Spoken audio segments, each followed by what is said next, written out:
I've talked a lot about single entity monsters recently. One I haven't really talked much about at all is the Hell Pit Abomination, because to be honest, I have no experience with which to evaluate this thing. I haven't used it in any battle, I don't think, myself in Warhammer 3. Even in Warhammer 2, it was pretty low on my list of monsters that I enjoyed using, mainly because it's pretty clunky and slow. The animations, reaction times, and turn speed are all pretty bad, and it makes it sort of hard to use well as a result.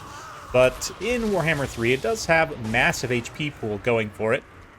Not the best weapon strength in the world, especially at this price range, but still pretty decent. This is the Thing. Regiment of Renown also has a fluid injection for a nice melee attack and weapon strength buff. The melee attack in particular is quite decent, along with the Regiment of Renown status, means this thing can actually hit quite hard, of course, does summon rats when it gets low, has nice regeneration and everything, but this replay, from Cool Umbrella, we've got Ikit the Claw and some Night Runners with his own Zap here as well. Teeth Breakers, Rattling Guns, got some Night Runners scattered around. Yeah, lots of Skaven Slave Spears as well, and some Clan Rat Spears with Rat Ogres for mass, and I think there's maybe a Triad or two mixed in here somewhere, maybe not. Anyway, yeah, Lizardmen are going to be the opponent, obviously, and they're coming in hot and heavy with 4 Ripperdactyls. We've got multiple Crocsagors as well. Looks like, what, 3 Crocsagors? Plus a Life Slan, Feral Cold Ones, lots of Skinks already getting into melee. So with this many bodies, in particular the Crocsagors and the Ripperdactyls, it's a lot of anti-infantry, fast, heavy hitting. So we'll see if Skaven's going to be able to hold out up against this. Night Runners and Ikit going to be starting some skirmishing off, using their little, excuse me, zaps and whatnot. You can see the one nice thing about the Ripperdactyls here is they can bypass defenses. Of course, Howling Warp Gale will lock down one. They're getting suppressed also by the Teeth Breakers, but of course the other two can break through. Nicely done by kind of breaking them up and not over-blobbing them in one place. The Rippers are able to get on some various targets here, even though one gets completely shut down. That's the price of doing business, as they say. Anything so far has not been activated yet. It's kind of getting ready to engage here, but the backline rush is definitely ongoing. The Zap and the Teeth Breakers shut down very quickly. Rat Ogres will now reinforce with some Skaven Slaves and some Spears. Thing instead moving into the front line, try and shore up against some of those Crocsagors. Anti-large bonus will come into play, of course. Hell Pit Abominations. 17 bonus versus large. It's not a ton. It's really not much at all when it comes to the weapon strength. The extra melee attack certainly does help.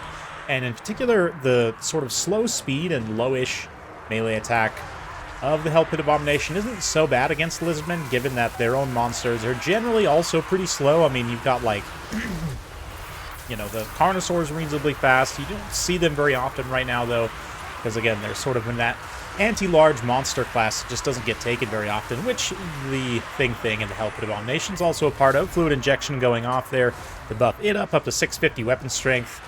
Honestly, if there was 650 baseline, I think the Hell Pit Abomination would actually be pretty good.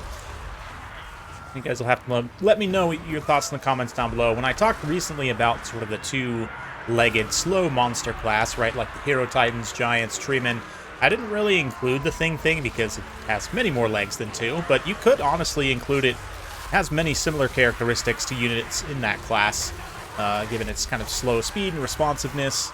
But still, right now, is doing a great job kind of anchoring a large part of this formation, as many of the Skavens are sent running to the hills. Between it and Ikit, they've got a pretty good sort of stabilization force. Ikit also is going to be able to unleash massive Flensing Ruins here to detonate these blobs and start to deal massive damage.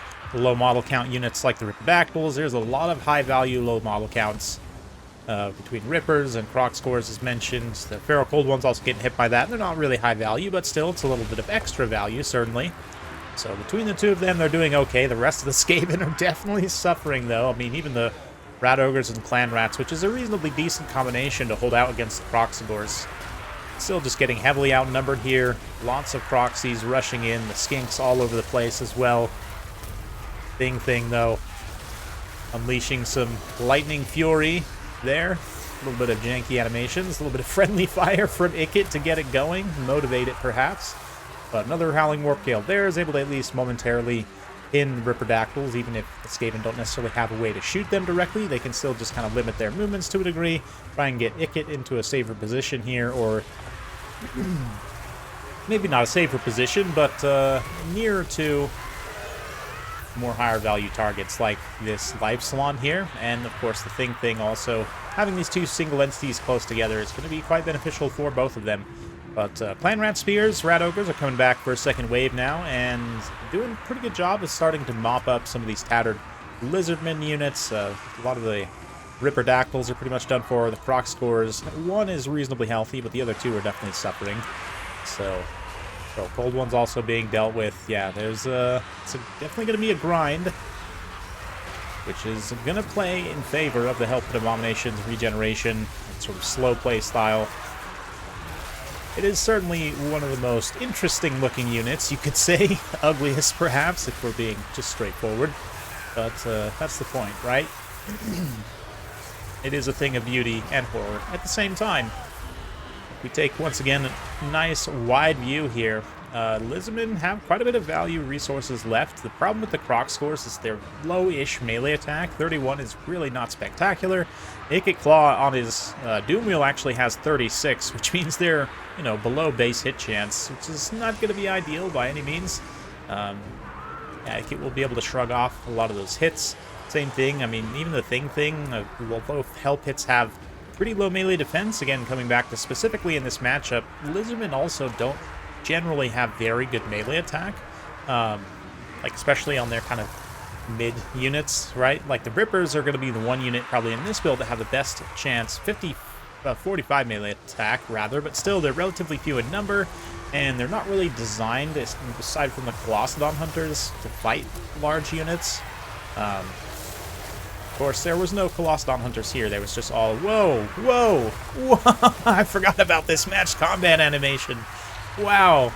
This is a combat animation that exists in the game, by the way. Very few people have ever seen it. I don't think I've ever actually seen it in battle before. But, yeah, the Salon can pick up the Hell Pit Abomination and slam it on the ground, which is quite impressive. It doesn't do very much, actually, but it's visually stunning.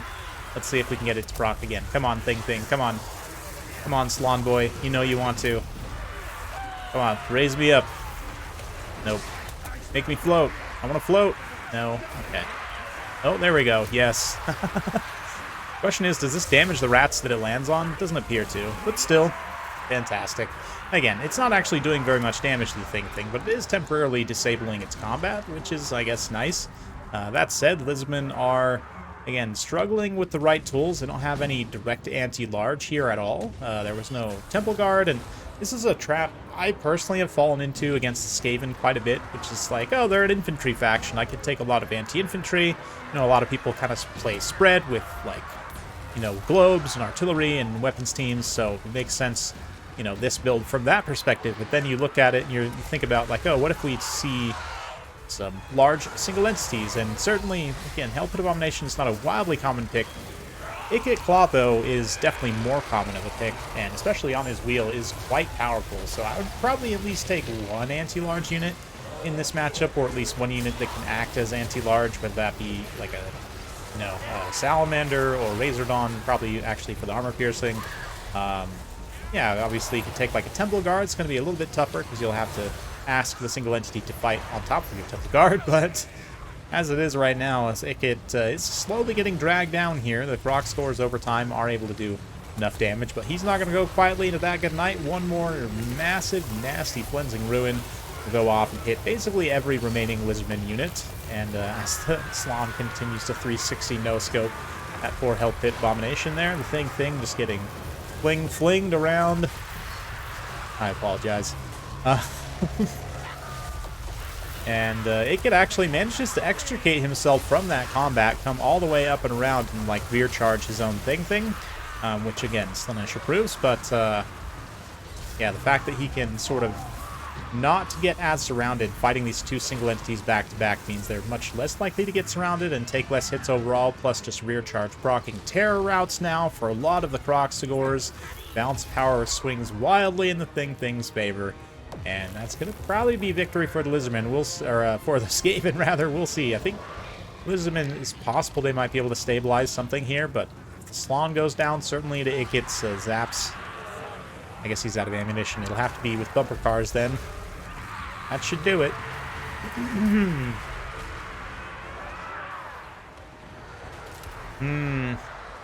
Yep, I think. Well, Lizardmen are going to give it one more go, come in for one more timing push with all their proxies.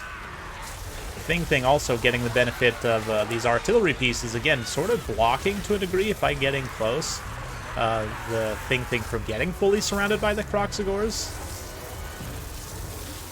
And yeah, it's going to be just army losses from there, I would think. Not quite. Oh, maybe Ikit will go down and actually prolong this slightly longer. We'll fast forward then through the inevitable end. And there's no chance for Lizardmen. Units are starting to shatter. Few Croxies that remain. Yep, one more Flensing Ruin, and that actually triggers army losses. So there you go. Cool Umbrella manages to pull out a win there, and the thing, yeah, pays for itself also, which is just fantastic. Love to see that for those unloved monsters. Ikit obviously is going to be a hard carry as well. Flensing Ruin plus the Doom Wheel is just such a powerful combination, and should be used at every opportunity, pretty much, in my book. Teeth Breakers also managed to pay for themselves despite everything, which is pretty impressive. That short-range DPS against the Ripperdactyls, I mean, I guess shredding one of them was close enough to paying for themselves, but still, Rat Ogres also pay for themselves despite everything. Clan Rat Spears also cost-effective. Like, I'm surprised, given how it seemed that he got sort of demolished in that initial phase. I'm surprised how many things actually end up being cost-effective here. As for World Beater, definitely a valiant attempt. Again, this build makes a lot of sense in the context of, like, mass weapons teams or some more of a spread Skaven build. You do lack terror here, which is pretty important against the Skaven. Even like a slow terror piece, like a 650, you know, basic Feral Bastildon, it'd be pretty decent, and it wouldn't be that hard to add into this build. Just mix out one of the Kroxigors for that, although the Kroxigors were certainly very effective, and I could see him not wanting to cut any of them. You could also just, you know, cut like a couple of the Feral Cold ones and take that Feral Bastildon, but yeah, definitely need some kind of terror against the Skaven. Very, very essential, but Thing certainly is a terror and deserves maybe another look from me, but that's it for today. Hopefully you guys enjoyed. If you like this sort of content, be sure to like, subscribe, hit that bell notification. Every time I upload a new video, you'll be notified. Thanks again. We'll see you next time.